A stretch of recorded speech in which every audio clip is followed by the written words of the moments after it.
This is a Scream Queen production.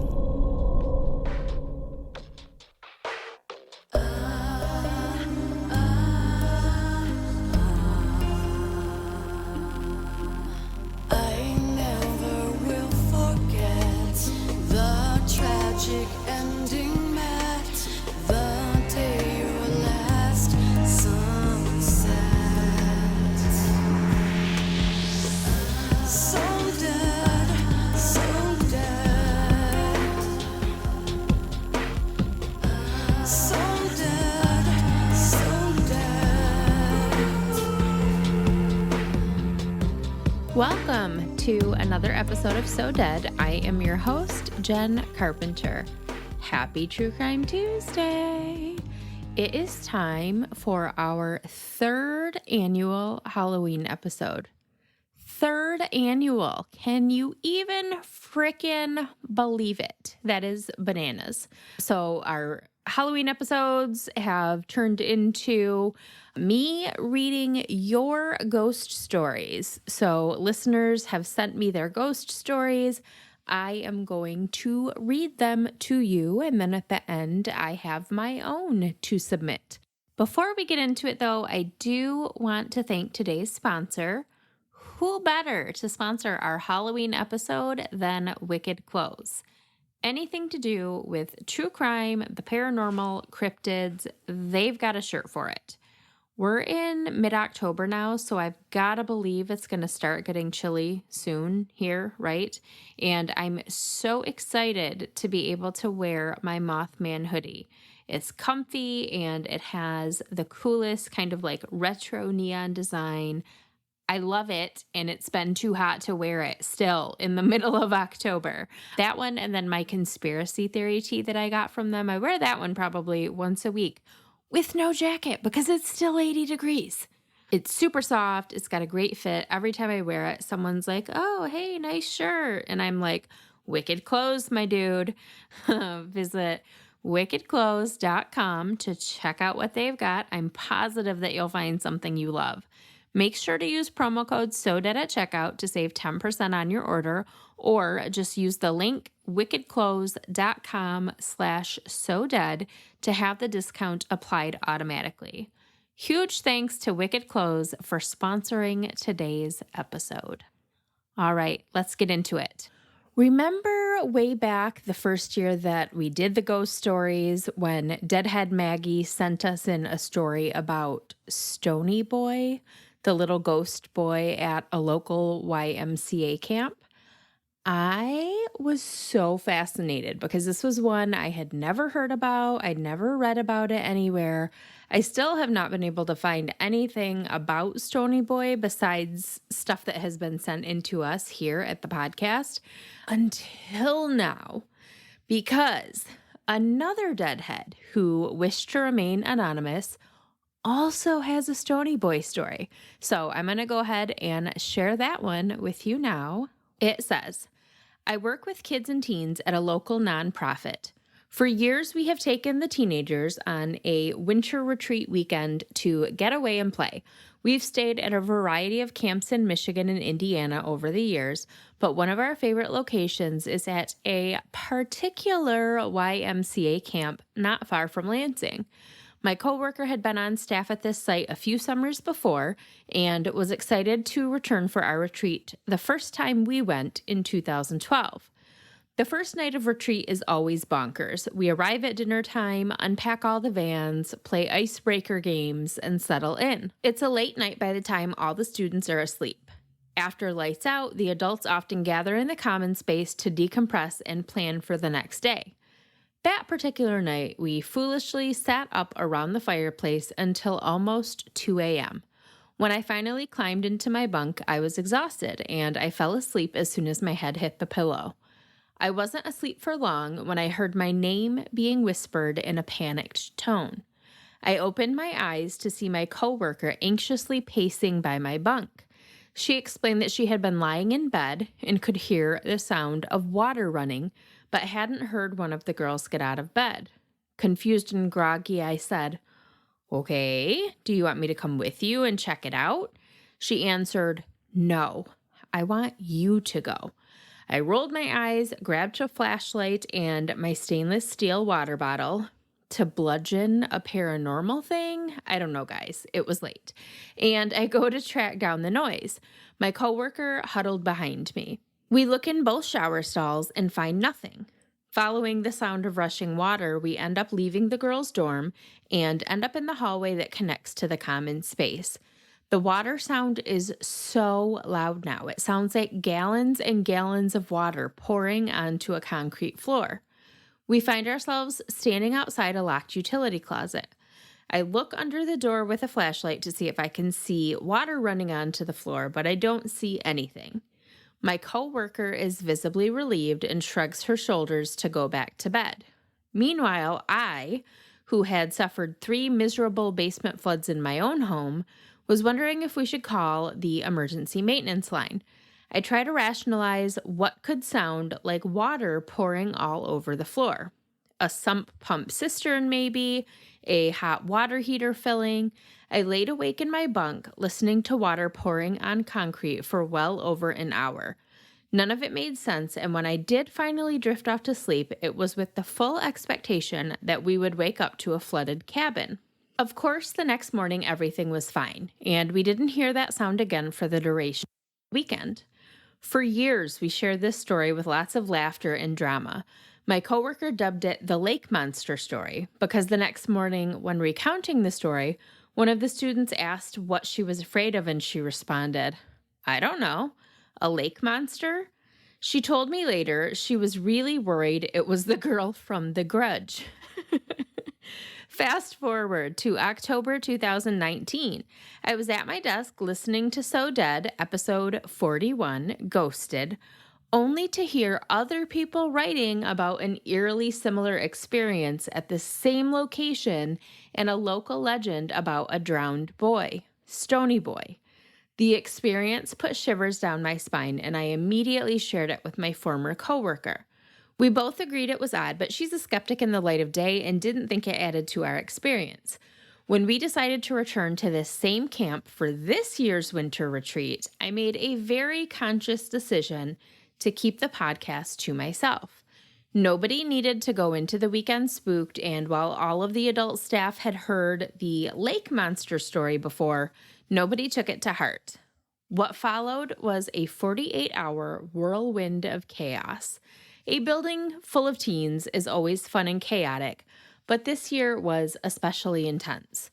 Pro tip, probably don't take teenagers into the woods during a full moon. Oh, Lord. The whole weekend, I felt restless and troubled. I couldn't sleep well, waking often to what I thought sounded like the girls' dorm room opening and closing and running footsteps in the common space. I checked it out a few times, but always found a dark, still room. Stony Boy, I'd think, but I never said it out loud. On our last night, the adults were sitting around the fireplace after lights out when we heard what sounded like a scream. We all dashed off to our dorms to figure out what was happening, but every single student was sound asleep. Jesus. Perhaps we had an active dreamer, but the odds that all the other students would have slept through it seems unlikely. Several times that night, as a few adults worked to pack up the common space, we heard what sounded like wet, bare feet running on the tile floor in the front hallway. Others would say, "Did you hear that?" and go to investigate, always coming back, shrugging their shoulders. There was no doubt in my mind that Stony Boy was with us that weekend. At the end of the weekend, after the students had been collected by their families, 3 of the adult staff were in the car together, and I asked if I could play a podcast for them. I let them listen to the Stony Boy episode and watched their eyes get wider and wider. They excitedly chimed in with their own stories from the weekend. One of them had had the shower curtain repeatedly move like it was blowing in a breeze when there was no airflow in the closed bathroom. Another woke to what he thought was a student standing next to his bed, only to decide it was a strangely cast shadow rolling over to try and go back to sleep. Both of them heard what sounded like the showers or faucets running in the nighttime. I spoke with one of the female staff later that day who also shared her curious experiences. 4 of the 7 adults had personal encounters that weekend, and all but one of us was awake for the scream and footstep sounds in the common space. I've had a handful of paranormal experiences in my lifetime, but never one that was shared over such a long period of time or among such a wide group of people. It was truly wild.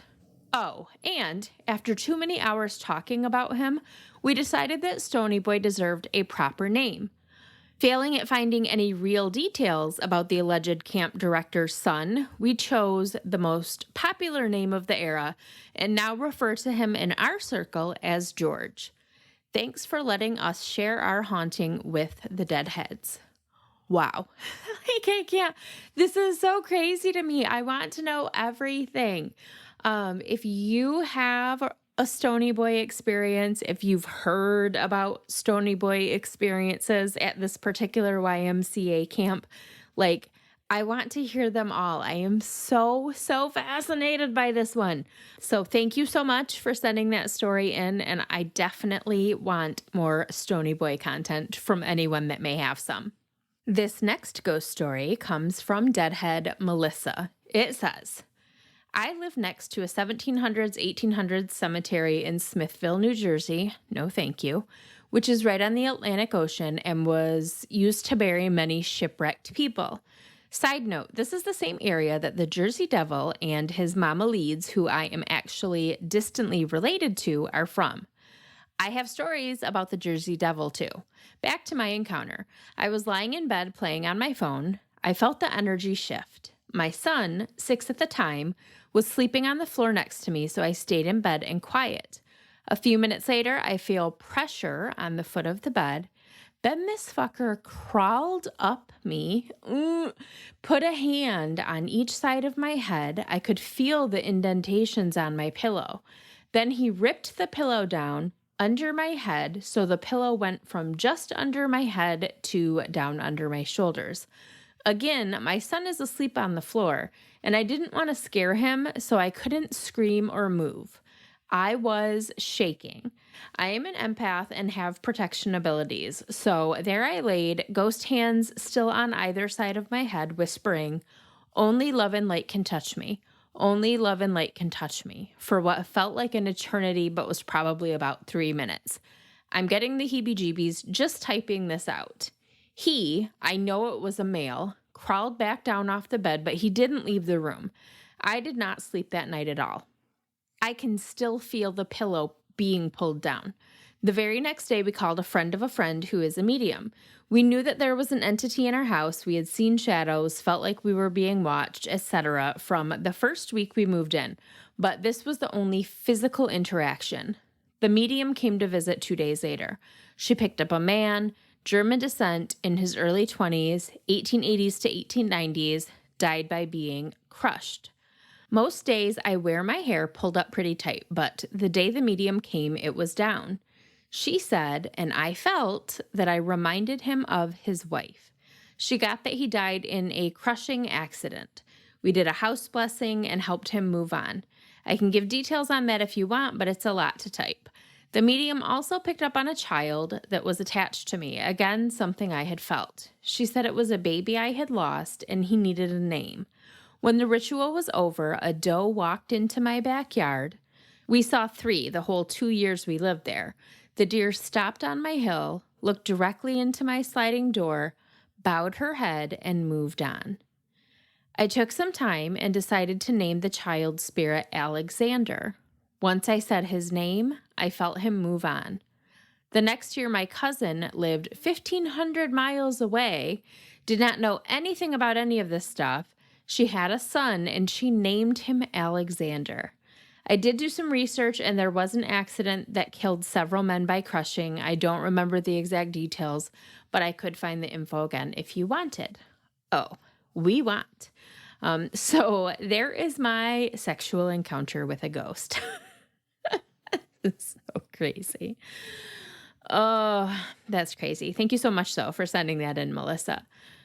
This next one was sent in by a deadhead who asked to remain anonymous. Here goes. I lost my brother last year unexpectedly.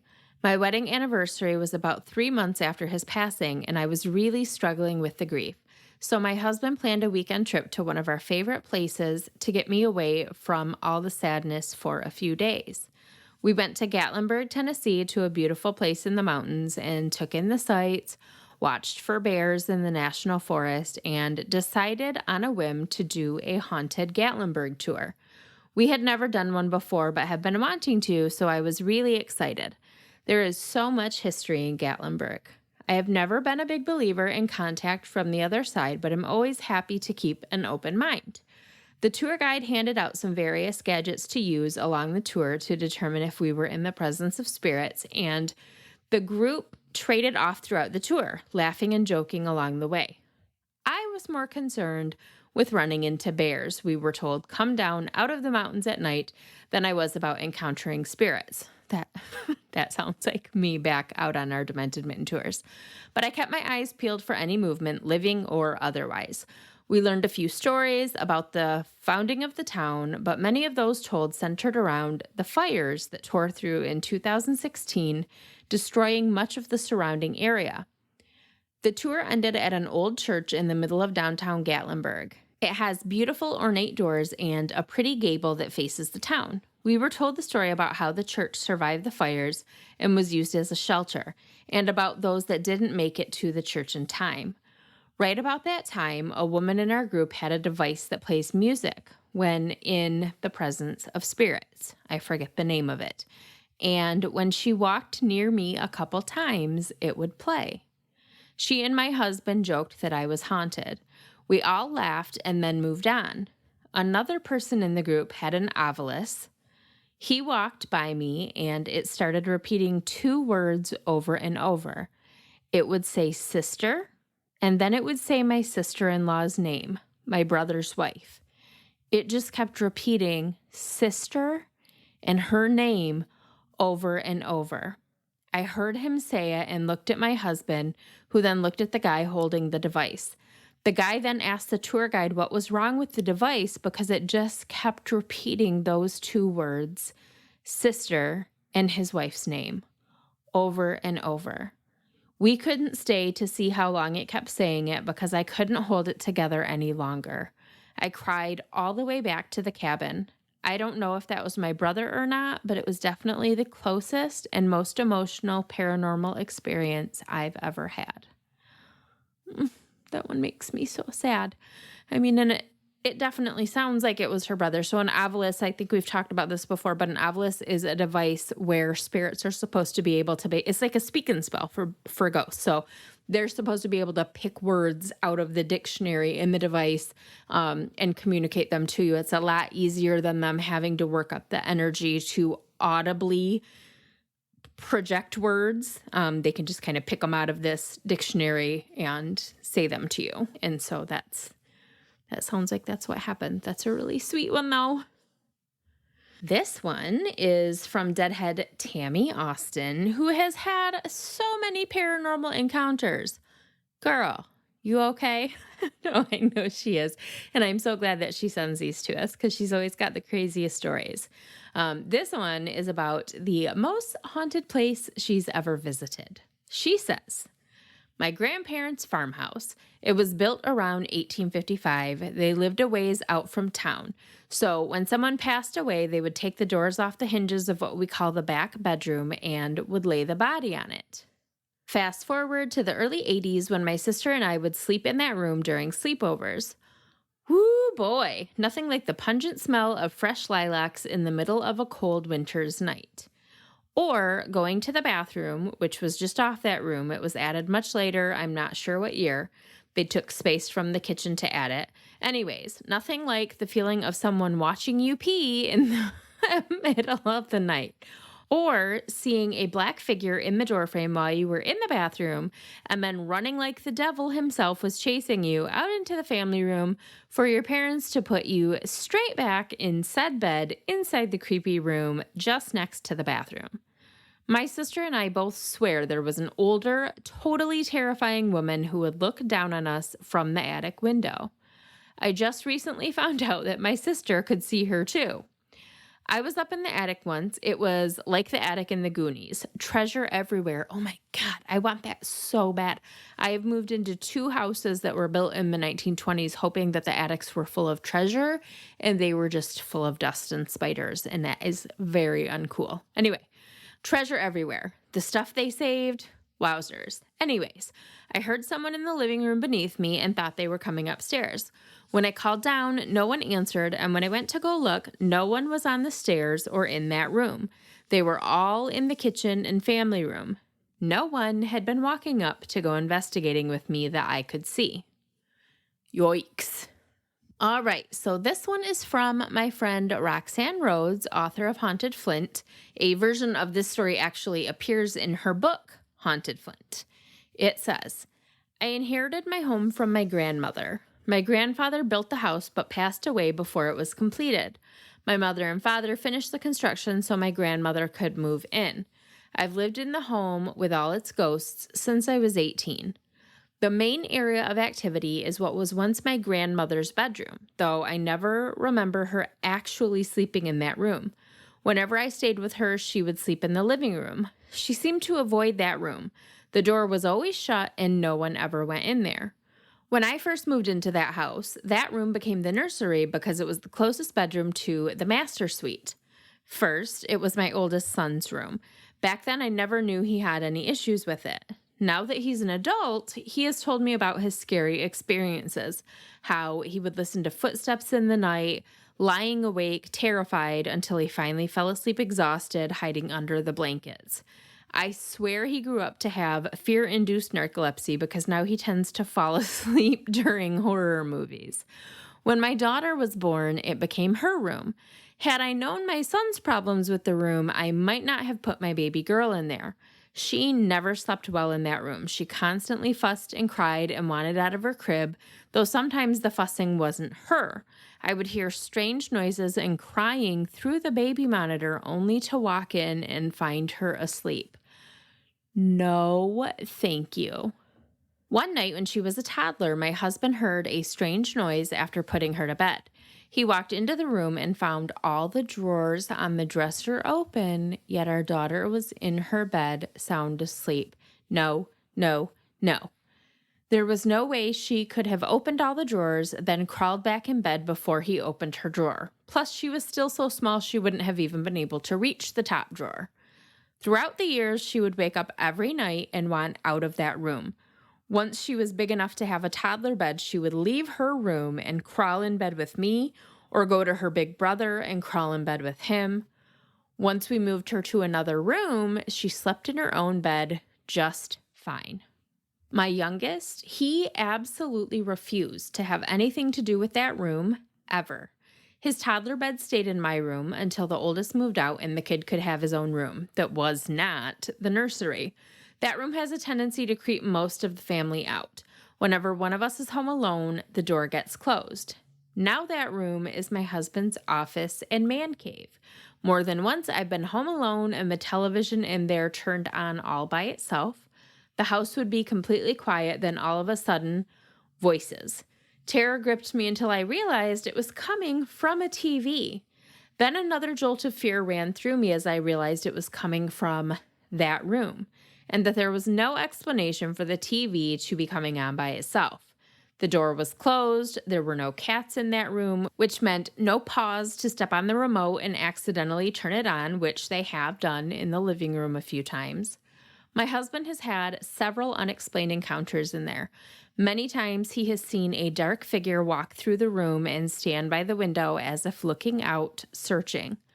One night he had an entire conversation with a female teenager that no one else could see.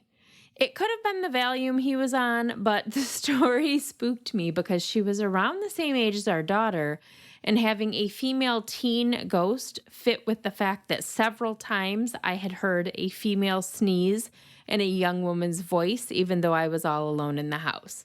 Since then, there have been several encounters with this teen spirit. My husband and oldest son have spotted a middle-aged woman with her hair in a bun, dressed in 1950s-style business attire, walk through the living room and vanish. This tends to happen around 7 a.m. on Saturday mornings. She does not seem to be a sentient spirit. I've often wondered if she worked at Flint Park, which part of my house came from, and is just a residual haunting, a memory imprint playing on loop. My husband and other males have also seen another older woman in the house from time to time. A couple of my daughter's friends have asked her, "Who's the old woman on the couch?" or "Who's that old lady in the kitchen?" No one else has seen an old woman. One night, my husband walked out of his room and turned white as a ghost himself. He looked towards the kitchen and said, "There's an old woman standing in the doorway, but I know she's not really there." I was spooked the entire night, constantly looking over my shoulder to see if I could catch a glimpse of her. Now he'll just randomly say, "The old woman is standing by the television," or "The old woman is on the couch." My husband has described the appearance of the manifestation to me, but the description doesn't seem to fit my grandmother, even though 2 psychics and a couple sensitives have said they feel her presence in the home protecting me. There have been many other odd occurrences in the house, like the basement door that opens by itself, numerous things that simply disappear only to reappear in plain sight, and music that you can just hear off in the distance, but you can never quite make out the words or the tune. You can check every room in the house, but you will never find the source. We've gotten used to the haunts and usually joke about them, but a few incidents have shaken me up pretty bad, and they occurred in my bedroom, the one room in the house that had always been a safe haven for me, the room free of creepiness, until one night I was roused from my sleep by the creaking of my floorboards. All around my bedroom, the old floors creak when you walk on them. Even I have a hard time avoiding the creaky spots because they surround my bed. One night I woke up to the sound of someone pacing back and forth at the end of my bed. I could tell the location of the movement of whatever it was by the distinct creaks the boards make. I was paralyzed with fear. I knew no one could have been in my bedroom. The door never opened. I used to immediately wake up when my door opened thanks to the loud scraping sound it made from sticking in the door frame. My husband replaced the door after this incident, so thankfully it no longer does that. I laid there listening to the pacing movement. I tried to listen for anything else, breathing, a voice, but there was nothing. Finally, I took a deep breath, gathered my courage, and sat up with my eyes wide open, ready to confront the pacing spirit. The sound abruptly stopped, and of course, nothing was there. A few nights later, I awoke to a strange sound. It was a weird rattling, shaking noise. Nonstop. It just kept shaking. I couldn't take it. I got up, turned on my light, and began to search the room for the annoying noise. I found the sound on my desk. It was my bobblehead turtle, Bob. His head was bobbling like an invisible hand was shaking him at warp speed. Yet the rest of him was not moving. Eeks. Nothing else was moving. Nothing in the room was rattling, vibrating, or shaking. Just his head moving extremely fast. I stood there in shock and just stared at him. Finally, I grabbed his head and stopped it from moving. I picked him up and looked closely at him. I shook him really fast. No matter what I did, I could not make his head repeat that previous movement. It seemed humanly impossible to replicate the movement. I took Bob out of the room. He was banished. Now I tend to find him in odd places when I clean, like under my desk, in my closet, under my bed. I have no idea where he is at this moment. Frankly, I don't care as long as his head never moves like that again. I don't know what or who was trying to get my attention that week, nor do I know why. I metaphysically cleansed and salted my room. For a long time, nothing else happened. Then one night, I was once again awoken by my creaking floorboards. But this time, something felt really off. For the first time, I was really terrified in my home. This entity was not one of my normal spirits. Anger, menace, something negative was lurking in my room. I was going to turn my head and look, but something stopped me. It felt like a hand on my forehead. It held me in place and covered my eyes as if telling me, "No, don't look." So I didn't. I lay there, filled with terror, barely able to breathe, until the pressure on my head was gone and the creaking of the floorboards stopped. When the sinister feeling dissipated, the room became calm and still. I opened my eyes and sat up. Nothing was there. After that, I did a very thorough metaphysical cleanse on my room. I added protection crystals and symbols. Later, a psychic came in and cleansed our entire house. Some strange things still occur, but nothing sinister. We're back to the normal, benign spirits of our odd, haunted house. Cleansings are geared to remove negativity, harmful energy, entities, and spirits. So, our regular ghosties are benevolent, so far anyway. Our normal spirits consist of 3 female ghosts: an old grandmotherly woman, the middle-aged woman in business attire, and an older teen/young 20s woman. There's also the man in the hat. Unlike most Hat Man hauntings, he seems to be a protector, not a malevolent figure. I remember seeing him when I was a kid, and all 3 of my kids have reported seeing him. We've gotten used to our regular spirits. As long as they don't terrorize us, we can all live in harmony. Holy moly. I would move. I say that, but I didn't. We lived in a haunted house for 5 years, and we didn't move because it was haunted. We just moved because we wanted more space. Yeah, wild, though. Thank you so much for sending that in, Roxanne. All right, last one. This is actually my ghost story, or a story of mine that includes a ghost, at least. I am going to keep some of the locations kind of vague in this one, just because. So I had an event recently. I do a lot of events in October, obviously. And this event was at a local distillery. And it's in an area that I'm pretty familiar with. I don't really visit there much anymore, but I used to spend a lot of time in this part of town. And I had not been to this particular establishment yet because my bar nights are long over, like long over. Anyway, as I was arriving, it dawned on me that this location was right next to a spot where a horrific crime occurred back in the 40s. This is a story that I stumbled across while I was researching something else, and it is such a sad one that I actually never intended to talk about it on the podcast until this happened. So I get there, I set up, I do my thing, and as I'm getting ready to leave, a couple of employees and the owners, all super nice people, by the way, start telling me about how they are getting ready to have a paranormal investigation because they're pretty sure that their building is haunted. And they start telling me about some of the things that have been happening, lots of like trickster type stuff, footsteps running down the hall, salt and pepper shakers tipped over when they've been filled and set on their shelves. And it all kind of reminded me a little bit of the types of things that we used to deal with back when we lived in our haunted house with our little ghost boy, Bobby, which makes perfect sense. So I got to have like this dream moment, right? The one that happens in every movie where a house is being haunted. Someone comes in and tells the owners exactly who their ghost is and how they got there. And I got to do that, which is a very rare thing because it's easy to take a space where you know something awful has happened. Take like the site of the Bath school bombing massacre, for instance. So we know that something really awful happened there. We know that a lot of people lost their lives there. So paranormal investigators will come into that space with equipment to investigate it because they know already that there should be spirit activity there.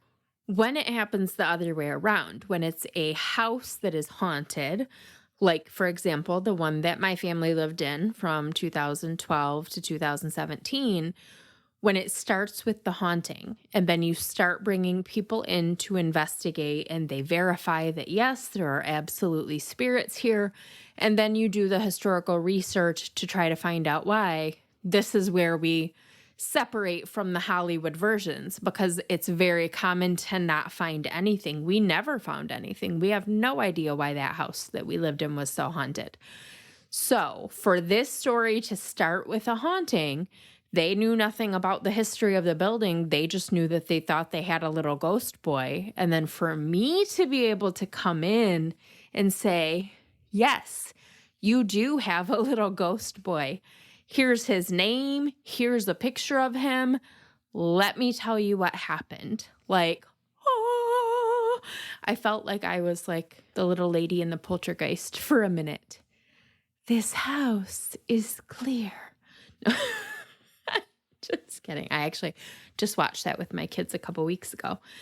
Anyway, I got to tell them that the reason their paranormal activity seems so playful and harmless is because their ghost is that of a little boy by the name of Pee Wee Eaton. Pee Wee, yes, like Pee Wee, who was murdered in 1949 in what officials called the most brutal crime the city of Lansing had ever seen. And honestly, it still might be the most brutal crime that the city of Lansing has ever seen. It's bad. So if you want to leave this episode just feeling kind of like spooky Halloween vibes, honestly, turn it off now, because once you hear this one, you'll never be able to unhear it. Before we get into it, though, I do want to thank today's other sponsor, Every Plate. Experience full plates and fuller wallets with America's best value meal kit. Let Every Plate plan, shop, and deliver everything you need to cook a delicious meal at a delightful price. Recipes come together in about 30 minutes, definitely faster than making a grocery list, going to the grocery store, hoping they have all of the ingredients you need, right, with all of these shortages lately, then coming back home and cooking. Let Every Plate do the hunting and gathering for you at a fraction of the price of other meal kit services, and then you just throw it all together and cook it up. Voila! Wholesome family dinner. It's that easy. Home cooking will always be one of my biggest mom fails. I'm not good at it. I don't have time for it, but Every Plate makes it easy. And the best part is it's super affordable. Try Every Plate for just $1.99 per meal by going to everyplate.com and entering code SODEAD199. Again, that's $1.99 per meal, everyplate.com, and then enter promo code SODEAD199. It is that easy. All right, I gave you time to turn it off. Here comes the trauma. Today, Michigan Avenue in downtown Lansing is a pretty nice little area. There is the Lansing Lugnuts Baseball Stadium, the Capital City Market, lots of good little restaurants and bars and businesses. Back in the 1940s, though, it was a totally different scene. It was mostly flop houses and dive bars, home to some of the city's poorest residents. But among them was a sense of community. Take the family of Walter Pee Wee Eaton, for example. The little blonde-haired, blue-eyed boy who liked to wear his dad's hats lived at 511 East Michigan Avenue in Lansing with his parents, Mr. and Mrs. Leslie Eaton, and his 4 older siblings. The apartment building the Eatons lived in was located where the Lansing Lugnuts Stadium is now. Next door to the Eatons lived Pee Wee's real family, unbeknownst to him. Pee Wee was actually born Walter Eugene Jones on August 18, 1944. His birth parents, Alfred and Annabelle Jones, were the Eatons' next-door neighbors. They lived at 509 and a half East Michigan. Pee Wee was their first child, and they were finding it hard to financially support him. The Eatons helped the Joneses care for Pee Wee. Their kids were older. They were older. They were both in their 40s. Mrs. Eaton grew so attached to Pee Wee that she asked Alfred and Annabelle to let her and her husband adopt him. And they did. So when little Pee Wee was just a few months old, he was adopted by his parents' next-door neighbors. And then he continued to live next door to his birth parents for his entire life with no idea that they were actually his parents. Alfred and Annabelle had 2 more little boys that they kept, and Pee Wee often played with these little boys. They were his friends, but he was unaware that they were actually his full biological brothers. And I'm sure that someday they planned to tell him the truth, right? But unfortunately, they never got the chance. So Pee Wee lived with his adopted parents and adopted siblings, but next door to his birth parents and biological brothers. A family friend that he thought of as an uncle, but was actually sort of his brother, lived just down the road at 625 and a half East Michigan Avenue. Dudley Beatty was the former stepson of Pee Wee's birth father, Alfred Jones. Are you confused? I'm confused too. Basically, Alfred was married before he married Annabelle. So Pee Wee's biological dad was married before he married Pee Wee's mom. And his first wife had a son, Dudley. So Alfred raised Dudley as his own son for 14 years. And then after he divorced Dudley's mom, the two men remained close friends, and they even worked together doing auto repair, kind of like an under the table type thing. And of course, they were neighbors. They lived on the same street, just, a few apartments apart. One big old happy family, right? They were once. On the night of June 23rd, 1949, the Eatons, the Joneses, and Dudley were getting shit-faced at the bar, conveniently located right underneath their apartments, while the kids just kind of ran amok all over town. Two witnesses later recalled seeing 4-year-old Pee Wee riding his tricycle alone at almost 10 o'clock at night on the corner of Michigan Avenue and Cedar Street. Can you, my Lansing friends, even as safe as that area is now, can you imagine it? I can't even picture it. So while all of the adults that were supposed to be looking after Pee Wee were not, he was out riding his little tricycle, playing with his siblings, the ones he knew about and the ones he didn't know about, and the other neighborhood kids. About 9:30 that night, Pee Wee's bio dad, Alfred Jones, found himself so inebriated that he couldn't carry himself up the stairs to his apartment. So his former stepson, now friend, neighbor, and co-worker, Dudley Beatty, was called upon to help get Alfred up the stairs into his apartment. And once he got him settled, Dudley went down to the convenience store across the street and he purchased 4 large bottles of champagne velvet beer, then headed for home. As he approached the alley that ran behind his apartment building, he saw little Pee Wee Eaton wearing a striped shirt, bib overalls, and a floppy hat of his dad's that was way too big for his little head. Sitting on his tricycle, Pee Wee looked up at the familiar man and said, "Get me an ice cream, Duddy." So he called him Duddy. I don't know if it was because he couldn't say Dudley or if it was just a nickname, but that was the specific quote in the newspaper. "Get me an ice cream, Duddy." And I want to pause for a minute. You guys know that I don't do trigger warnings often. This is a true crime podcast, for fuck's sake. But this is probably the most awful story I've told on the show yet. So if you don't feel like being deeply traumatized today, this is your last chance. Turn back now. So 4-year-old Pee Wee asked 29-year-old Dudley, his brother kind of, even though he didn't know it, to take him for ice cream. Dudley told Pee Wee to leave his bike and he would take him to go get some sweets. So Pee Wee abandoned his tricycle and followed Dudley down the alley. This was not stranger danger in any way. This was a man Pee Wee was very close to and had no reason not to trust. But Dudley didn't take Pee Wee to the nearby ice cream shop. He led him instead to an area that police referred to as the Hobo Jungle.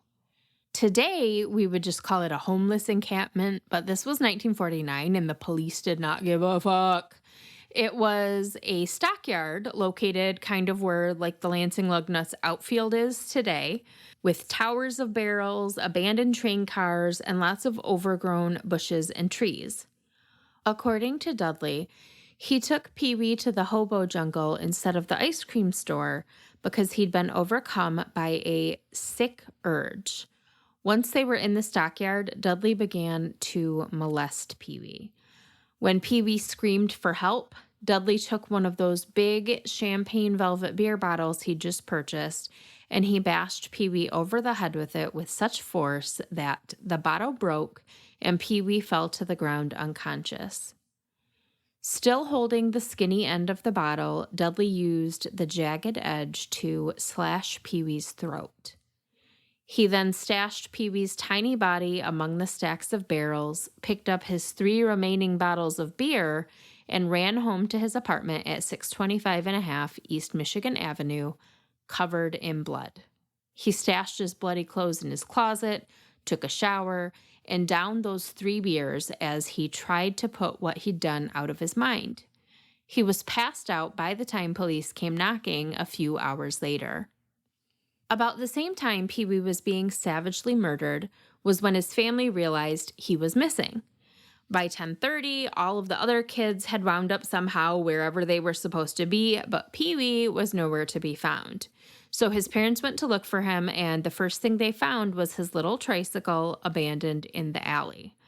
So they put together a search party, and all of the neighbors started looking for the little boy who was just a couple months from his 5th birthday.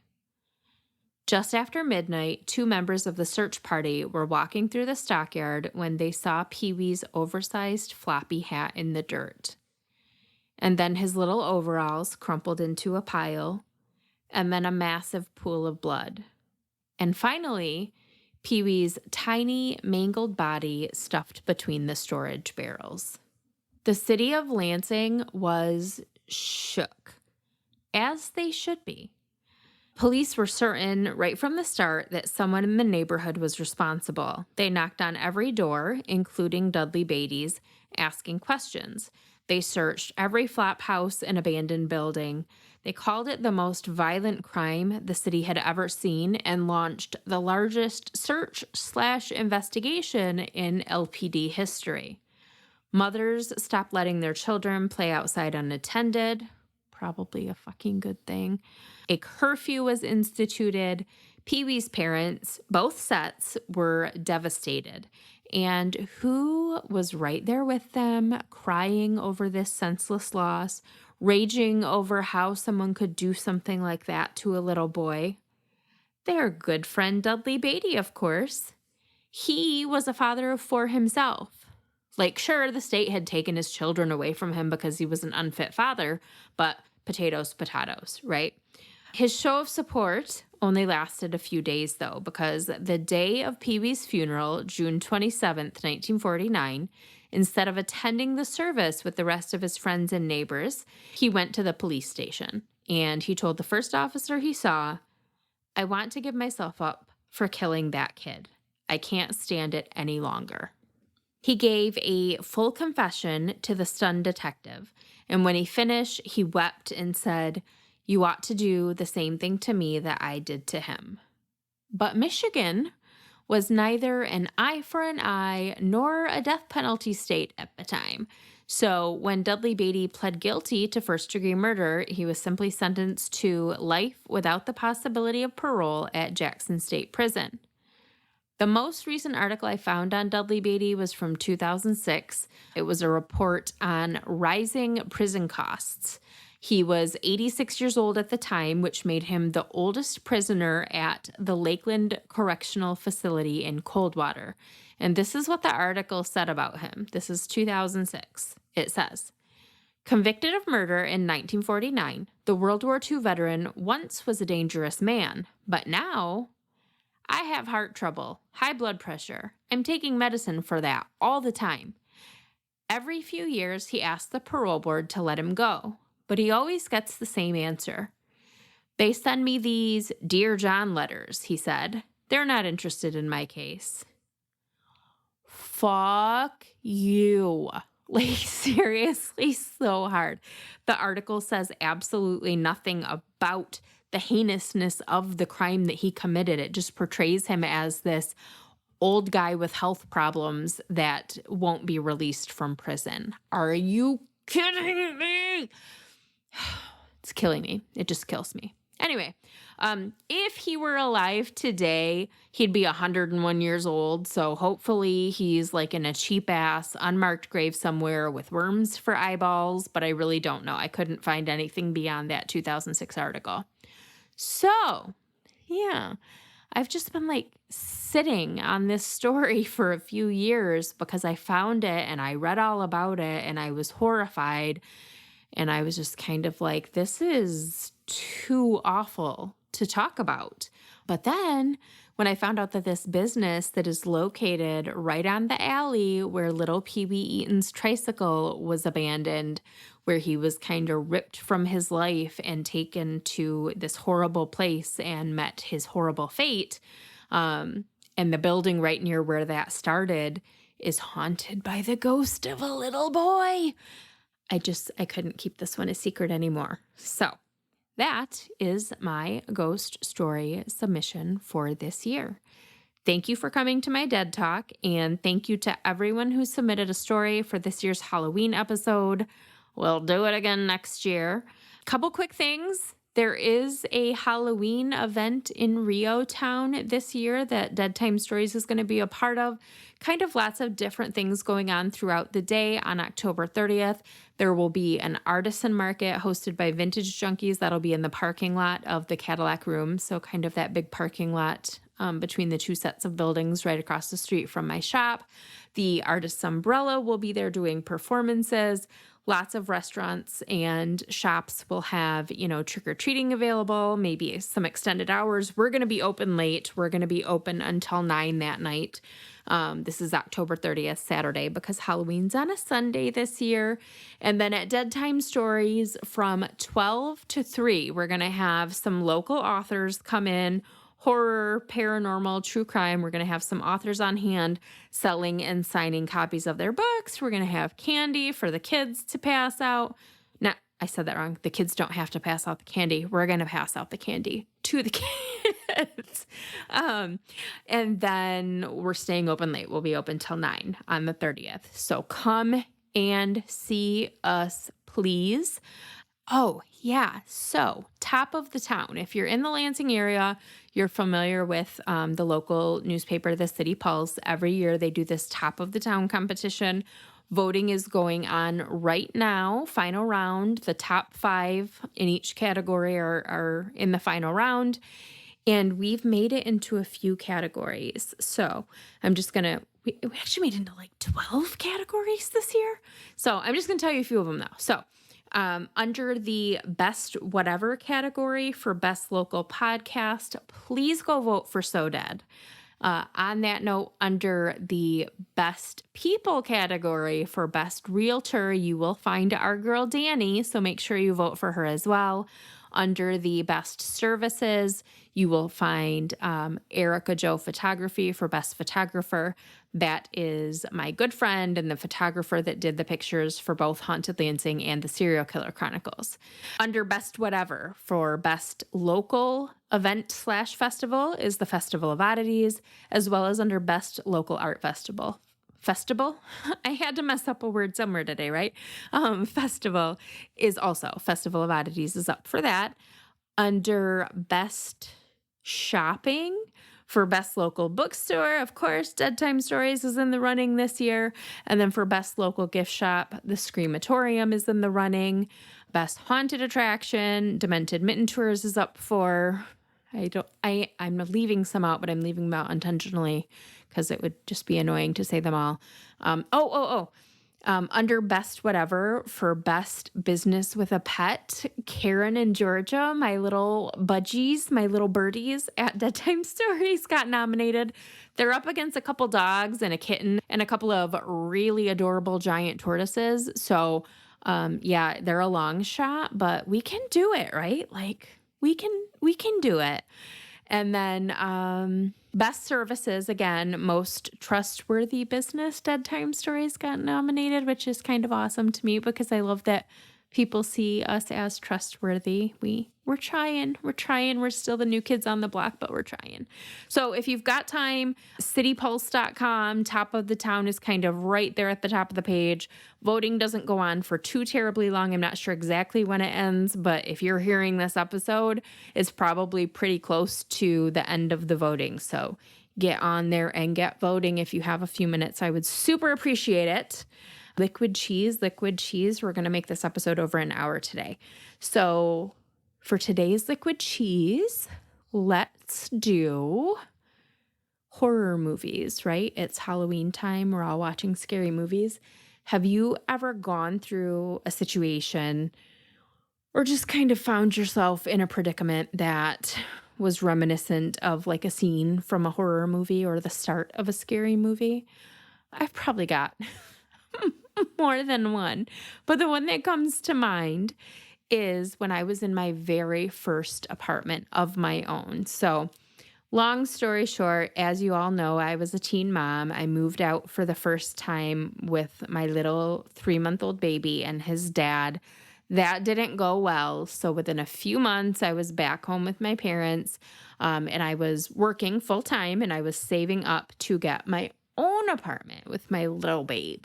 And so when he was about 10 months old, we moved out of my parents' house again, just him and I. So he was 10 months old, I was 19 years old, and we got a cute little 1-bedroom apartment over on the west side of Lansing. Well, I was very OCD. I don't have time to be that way anymore. There are just too many people in my house and I'm not here enough. But back then, I was the only adult that was in my apartment. So I knew where everything went, where everything was. And it was very easy for me to see when something was out of place. So like one night I came home and I went to grab a cup and, I had bought brand new dishes because I had just moved out on my own. I didn't even drink coffee, but the dish set had, like 4 coffee cups with it. And there's only 3 coffee cups. One of them is gone. And I'm like, what the fuck? So I look in my dishwasher. It's not there. It wasn't anywhere in my apartment. I thought it was super strange, but whatever. I'm trying to remember. I remember the coffee cup specifically because it reminded me somehow of that scene in Sleeping with the Enemy where like all the cans got turned around. Do you remember that? I know you remember that. Like her husband was super OCD and the cans had to be facing a certain way. And when she escaped him, she threw that to the wind and she came home one day and he had rearranged all of her canned goods. And so she knew he was back. I don't know. Anyway, I'm dramatic, of course. So it reminded me of that. But there were lots of little things. I would say 5 or 6 things where things just were not where I had left them, not how I had left them, or certain objects were missing. I called and complained to the apartment building and they treated me like I was crazy. But like looking back now, the maintenance guy or something. Okay, so it was either the maintenance guy was coming into my apartment and taking things and fucking with me, or it was my son's dad because he did have a key to the apartment.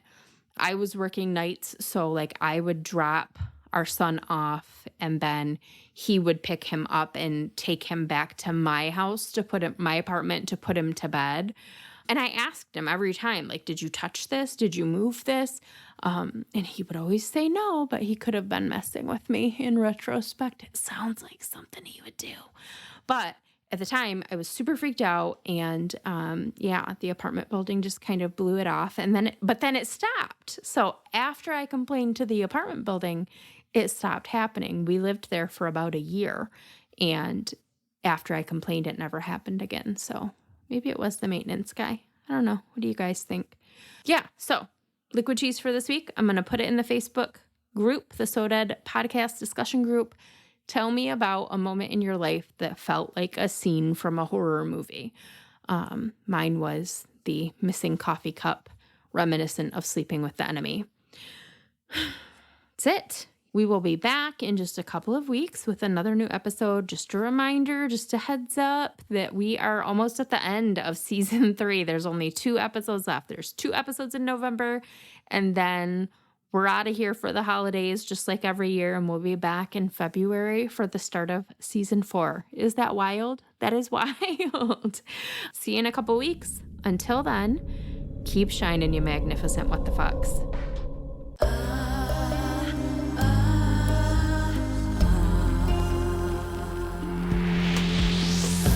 So